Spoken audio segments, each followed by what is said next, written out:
everyone. My name is Jenna, and today I'm here with Anthony from England. Hello. He is going to talk to you about pubs in the UK. My favourite topic. Okay, so Anthony, I've got a few questions for you about British pubs. Okay, do My my best. first question is, what is a pub? Yeah.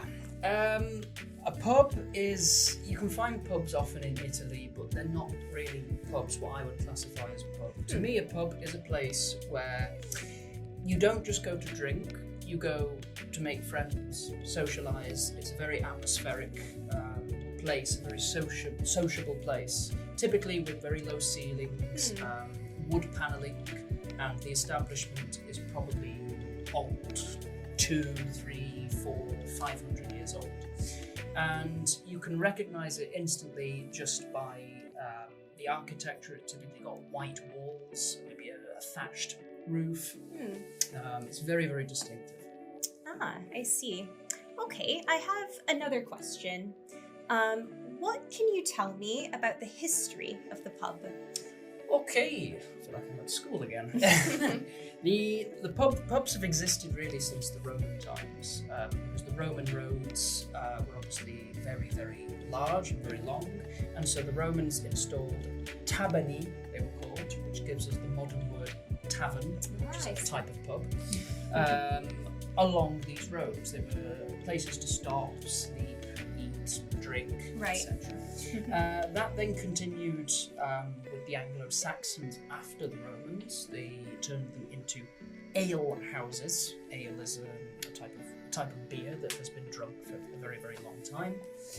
And pubs then became very common during the Industrial Revolution in the 19th century. They were a place for people to come and meet, workers typically to come and meet, discuss public matters, because pub short for public house, to eat, to drink, make friends, and that is the history. Wow, that's very interesting. I never knew that about the history of the pub. Yeah, it's very, very long history. So I do have another question, and that is, what kind of pubs exist? Realistically, there are many types of pubs, especially in the modern world now. We've got all new trends, features with new pubs. Really, the classic three. The first is called an inn, and an inn, as you can see from the photo, is very, very distinctive. It's a place typically that in the past offered overnight accommodation. You could sleep there. For example, in the Bible, they talk. An inn is referenced in the story of Mary and Joseph. It's very, very old. And they were common across all roads in the past. Most now don't offer accommodation. Okay. Yeah. The second type is called a country pub. That's the name, as you see from the photo there. And as the name suggests, you often find these in the countryside. They have typically white walls, that thatched roof, and yeah, really, really pretty. Really, really nice.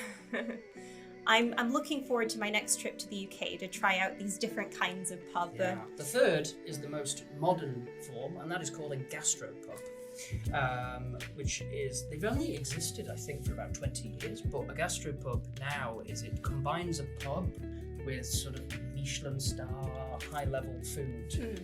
So you can go to these gastropubs and you eat really, really good food, cooked by like proper chefs. Excellent, that's where I'm going next. Okay, I do have one more question, and that is, what makes a pub the pub? Yeah, because we often talk about, a common British expression is, let's go to the pub, not a pub, the pub. It's really a combination of, it's the atmosphere, because in England we have bars, right? Not Italian bars, because an Italian bar is what we call a cafe. A bar to us is like a cocktail bar, where you can go and have mojitos, martinis, a bit of music and dancing. A pub is where you go, essentially, a lot of people go and they socialise in that architecture, that sort of old world environment. And to be honest, I prefer pubs because the social atmosphere you get in there is quite unlike anywhere else. That's very true. Very, very true. Okay, well, I think those are all my questions for today. I've learned a lot. Thank you very much. Now I'm going to the pub. I wish. So thank you guys for listening. I hope you enjoyed today's video, and if you're interested, you can like and subscribe. Thank you. Bye-bye. Bye.